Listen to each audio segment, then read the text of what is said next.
英語聞き流しリスニング、英語テキストと MP3 音声ダウンロードはホームページからご利用いただけます。88thpp.com 88thpp.com Chapter 18. In which is related the discourse Sancho Panza held with his master, Don Quixote, and other adventures worth relating. Sancho reached his master so limp and faint that he could not urge on his beast. When Don Quixote saw the state he was in, he said, "I have now come to the conclusion, good Sancho, that this castle or inn is beyond a doubt enchanted, because those who have so atrociously diverted themselves with thee, what can they be but phantoms or beings of another world? And I hold this confirmed by having noticed that when I was by the wall of the yard witnessing the acts of thy sad tragedy, it was out of my power to mount upon it, nor could I even dismount from Rocinante, because they no doubt had me enchanted, for I swear to thee by the faith of what I am that if I had been able to climb up or dismount, I would have avenged thee in such a way that those braggart thieves would have remembered their freak forever, even though in so doing I knew that I contravened the laws of chivalry, which, as I have often told thee, do not permit a knight to lay hands on him who is not one, save in case of urgent and great necessity in defense of his own life and person.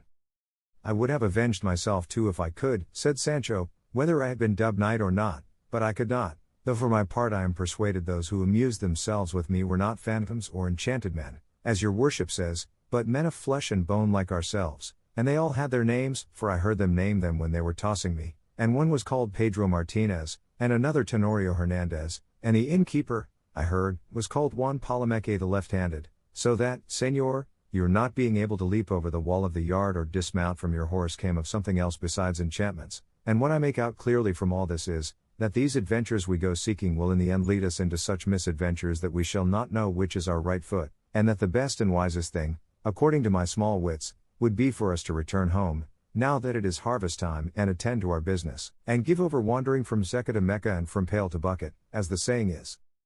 How little thou knowest about chivalry, Sancho, replied Don Quixote, hold thy peace and have patience. The day will come when thou shalt see with thine own eyes what an honorable thing it is to wander in the pursuit of this calling. Nay, tell me, what greater pleasure can there be in the world, or what delight can equal that of winning a battle, and triumphing over one's enemy? None, beyond all doubt.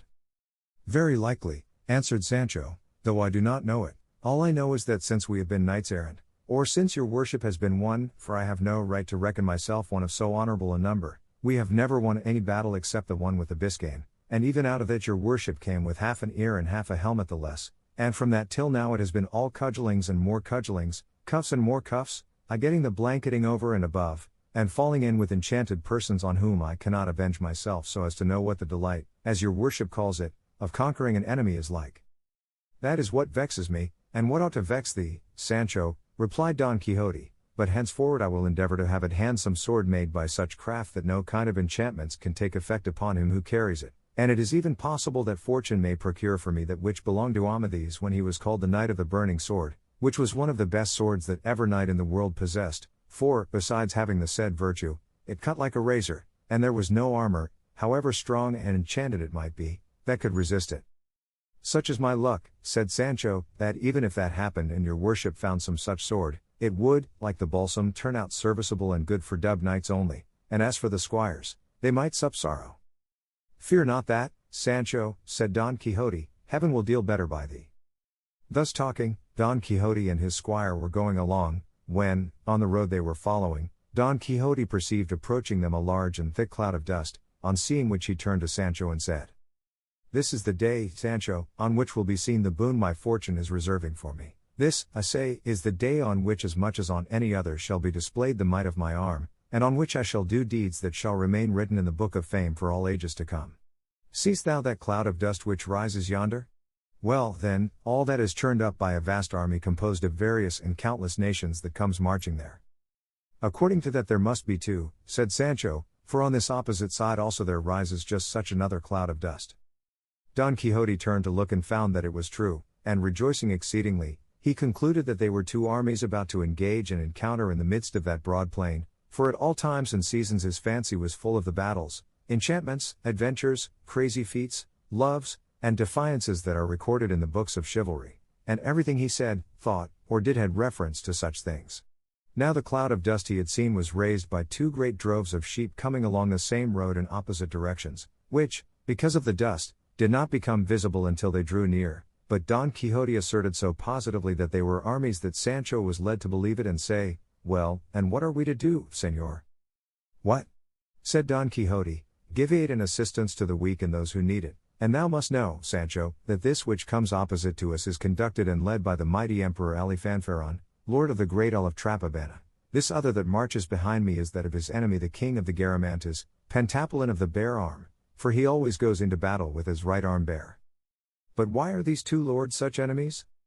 "They are at enmity," replied Don Quixote, "because this Alifanfaron is a furious pagan and is in love with the daughter of Pentapolin, who is a very beautiful and moreover gracious lady, and a Christian, and her father is unwilling to bestow her upon the pagan king unless he first abandons the religion of his false prophet Mahomet, and adopts his own." "By my beard," said Sancho, "but Pentapolin does quite right, and I will help him as much as I can." "In that thou wilt do what is thy duty, Sancho," said Don Quixote, "for to engage in battles of this sort it is not requisite to be a dove knight." "That I can well understand," answered Sancho, "but where shall we put this ass where we may be sure to find him after the fray is over? For I believe it has not been the custom so far to go into battle on a beast of this kind." "That is true," said Don Quixote, "and what you had best do with him is to leave him to take his chance whether he be lost or not, for the horses we shall have when we come out victors will be so many that even Rocinante will run a risk of being changed for another. But attend to me and observe, for I wish to give thee some account of the chief knights who accompany these two armies, and that thou mayest the better see and mark, let us withdraw to that hillock which rises yonder, whence both armies may be seen." They did so, and placed themselves on a rising ground from which the two droves that Don Quixote made armies of might have been plainly seen if the clouds of dust they raised had not obscured them and blinded the sight. Nevertheless, seeing in his imagination what he did not see and what did not exist, he began thus in a loud voice. "That knight whom thou seest yonder in yellow armor, who bears upon his shield a lion crowned crouching at the feet of a damsel, is the valiant Lorcalco, lord of the Silver Bridge, that one in armor with flowers of gold, who bears on his shield 3 crowns argent on an azure field, is the dreaded Micocalambo, Grand Duke of Quirosha, that other of gigantic frame, on his right hand, is the ever-dauntless Brandabarbaran de Beliche, lord of the 3 Arabias, who for armor wears that serpent skin, and has for shield a gate which, according to tradition, is one of those of the temple that Samson brought to the ground when by his death he revenged himself upon his enemies. But turn thine eyes to the other side, and thou shalt see in front and in the van of this other army the ever-victorious and never-vanquished Taimanel of Carcajona, Prince of New Biscay, who comes in armor with arms quartered azure, vert, white, and yellow, and bears on his shield a cat or on a field tawny with a motto which says Meow, which is the beginning of the name of his lady, who according to report is the peerless Miaulina, daughter of the Duke Alfanigna the Algarve. The other, who burdens and presses the loins of that powerful charger and bears arms white as snow and a shield blank and without any device, is a novice knight, a Frenchman by birth, Piers Papon by name, lord of the baronies of Utrique. That other, who with iron-shod heel strikes the flanks of that nimble party-colored zebra, and for arms bears azure vare, is the mighty Duke of Nerbia, Espartafilardo del Bosque, who bears for device on his shield an asparagus plant with a motto in Castilian that says, Rastri mi suerte.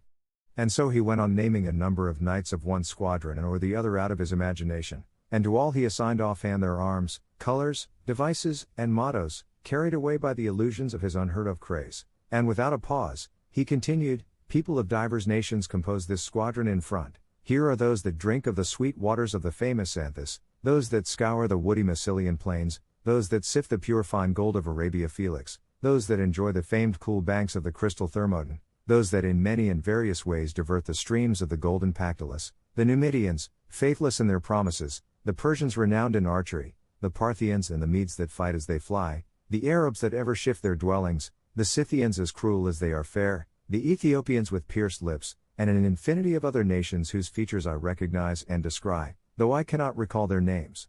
In this other squadron there come those that drink of the crystal streams of the olive-bearing Betis, those that make smooth their countenances with the water of the ever-rich and golden Tagus, those that rejoice in the fertilizing flow of the divine Genel, those that roam the Tartesian plains abounding in pasture, those that take their pleasure in the Elysian meadows of Heres, the rich Manchegans crowned with ruddy ears of corn, the wearers of iron, old relics of the Gothic race, those that bathe in the Pisuerga renowned for its gentle current, those that feed their herds along the spreading pastures of the winding Guadiana famed for its hidden course, those that tremble with the cold of the pinny-clad Pyrenees or the dazzling snows of the lofty Apennine, in a word, as many as all Europe includes and contains. Good God! What a number of countries and nations he named! Giving to each its proper attributes with marvelous readiness, brimful and saturated with what he had read in his lying books. Sancho Panza hung upon his words without speaking, and from time to time turned to try if he could see the knights and giants his master was describing, and as he could not make out one of them he said to him, "Señor, devil take it if there's a sign of any man you talk of, knight or giant, in the whole thing, maybe it's all enchantment, like the phantoms last night." "How canst thou say that?" answered Don Quixote. "Dost thou not hear the neighing of the steeds, the braying of the trumpets, the roll of the drums?" "I hear nothing but a great bleating of ewes and sheep," said Sancho, which was true, for by this time the two flocks had come close. "The fear thou art in, Sancho," said Don Quixote, "prevents thee from seeing or hearing correctly, for one of the effects of fear is to derange the senses and make things appear different from what they are. If thou art in such fear, withdraw to one side and leave me to myself, for alone I suffice to bring victory to that side to which I shall give my aid." And so saying he gave Rocinante the spur, and putting the lance in rest, shot down the slope like a thunderbolt. Sancho shouted after him, crying, "Come back, Señor Don Quixote, avow to God they are sheep and ewes you are charging. Come back. Unlucky the father that begot me. What madness is this? Look, there is no giant, nor knight, nor cats, nor arms, nor shields corded or whole, nor vair azure or bedeviled. What are you about? Sinner that I am before God."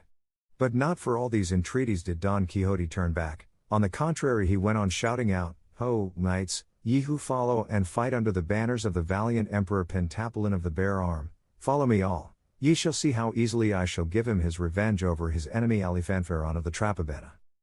So saying, he dashed into the midst of the squadron of ewes, and began spearing them with as much spirit and intrepidity as if he were transfixing mortal enemies in earnest. The shepherds and drovers accompanying the flock shouted to him to desist. Seeing it was no use, they ungirt their slings and began to salute his ears with stones as big as one's fist. Don Quixote gave no heed to the stones, but, letting drive right and left, kept saying, "Where art thou, proud Alifanfaron? Come before me, I am a single knight who would fain prove thy prowess hand to hand, and make thee yield thy life a penalty for the wrong thou dost to the valiant Pentapolin Garamanta." Here came a sugar plum from the brook that struck him on the side and buried a couple of ribs in his body. Feeling himself so smitten, he imagined himself slain or badly wounded for certain, and recollecting his liquor he drew out his flask, and putting it to his mouth began to pour the contents into his stomach, but ere he had succeeded in swallowing what seemed to him enough, there came another almond which struck him on the hand and on the flask so fairly that it smashed it to pieces, knocking 3 or 4 teeth and grinders out of his mouth in its course, and sorely crushing 2 fingers of his hand. Such was the force of the first blow and of the second, that the poor knight in spite of himself came down backwards off his horse. The shepherds came up, and felt sure they had killed him, so in all haste they collected their flock together, took up the dead beasts, of which there were more than 7, and made off without waiting to ascertain anything further. All this time Sancho stood on the hill watching the crazy feats his master was performing, and tearing his beard and cursing the hour and the occasion when fortune had made him acquainted with him. Seeing him, then, brought to the ground, and that the shepherds had taken themselves off, he ran to him and found him in very bad case, though not unconscious, and said he, "Did I not tell you to come back, Señor Don Quixote, and that what you were going to attack were not armies but droves of sheep?"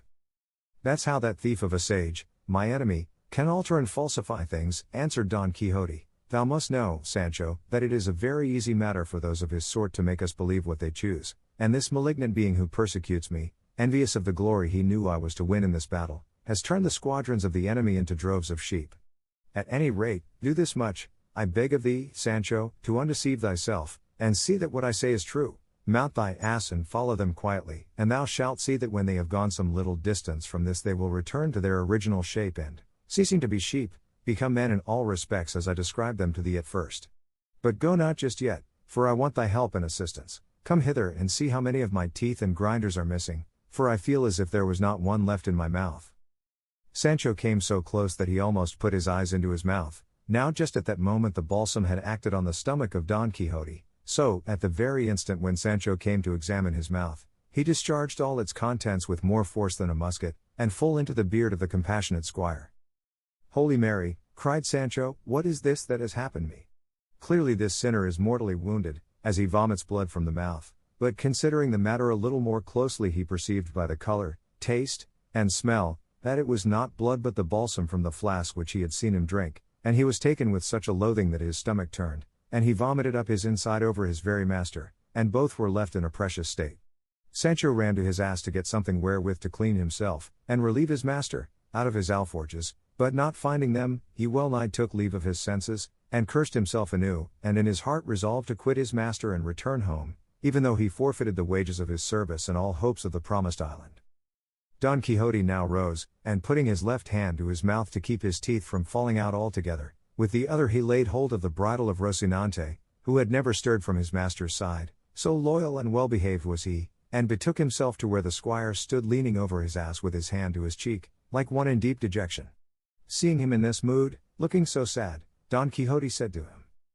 "Bear in mind, Sancho, that one man is no more than another, unless he does more than another. All these tempests that fall upon us are signs that fair weather is coming shortly, and that things will go well with us, for it is impossible for good or evil to last forever, and hence it follows that the evil having lasted long, the good must be now nigh at hand, so thou must not distress thyself at the misfortunes which happen to me, since thou hast no share in them."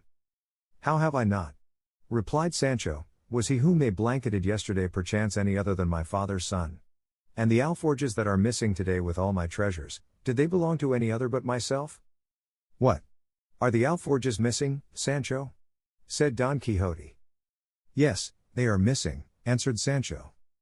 "In that case we have nothing to eat today," replied Don Quixote.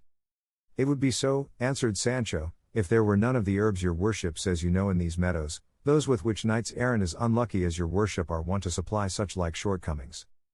"For all that," answered Don Quixote, "I would rather have just now a quarter of bread, or a loaf and a couple of pilchards' heads, than all the herbs described by Dioscorides, even with Dr. Laguna's notes. Nevertheless, Sancho the Good, mount thy beast and come along with me, for God, who provides for all things, will not fail us, more especially when we are so active in his service as we are, since he fails not the midges of the air, nor the grubs of the earth, nor the tadpoles of the water, and is so merciful that he maketh his sun to rise on the good and on the evil, and sendeth rain on the unjust and on the just." "Your worship would make a better preacher than knight-errant," said Sancho. "Knights-errant knew and ought to know everything, Sancho," said Don Quixote, "for there were knights-errant in former times as well qualified to deliver a sermon or discourse in the middle of an encampment, as if they had graduated in the University of Paris, whereby we may see that the lance has never blunted the pen, nor the pen the lance." "Well, be it as your worship says," replied Sancho. "Let us be off now and find some place of shelter for the night, and God grant it may be somewhere where there are no blankets, nor blanketeers, nor phantoms, nor enchanted Moors, for if there are, may the devil take the whole concern." "Ask that of God, my son," said Don Quixote, "and do thou lead on where thou wilt, for this time I leave our lodging to thy choice, but reach me here thy hand, and feel with thy finger, and find out how many of my teeth and grinders are missing from this right side of the upper jaw, for it is there I feel the pain." Sancho put in his fingers, and feeling about asked him, "How many grinders used your worship have on this side?" "4," replied Don Quixote, "besides the back tooth, all whole and quite sound." "Mind what you are saying, Señor." "I say 4, if not 5, answered Don Quixote, "for never in my life have I had tooth or grinder drawn, nor has any fallen out or been destroyed by any decay or rheum." "Well, then," said Sancho, "in this lower side your worship has no more than 2 grinders and a half, and in the upper neither a half nor any at all, for it is all as smooth as the palm of my hand." "Luckless that I am," said Don Quixote, hearing the sad news his squire gave him, "I had rather they despoiled me of an arm, so it were not the sword arm, for I tell thee, Sancho, a mouth without teeth is like a mill without a millstone, and a tooth is much more to be prized than a diamond, but we who profess the austere order of chivalry are liable to all this. Mount, friend, and lead the way, and I will follow thee at whatever pace thou wilt." Sancho did as he bade him, and proceeded in the direction in which he thought he might find refuge without quitting the high road, which was there very much frequented. As they went along, then, at a slow pace, for the pain in Don Quixote's jaws kept him uneasy and ill-disposed for speed, Sancho thought it well to amuse and divert him by talk of some kind, and among the things he said to him was that which will be told in the following chapter. 物語の続きは、ホームページからお聞きいただけます。また、テキスト、MP3 ダウンロードも合わせてご利用ください。88thpp.com 88thpp.com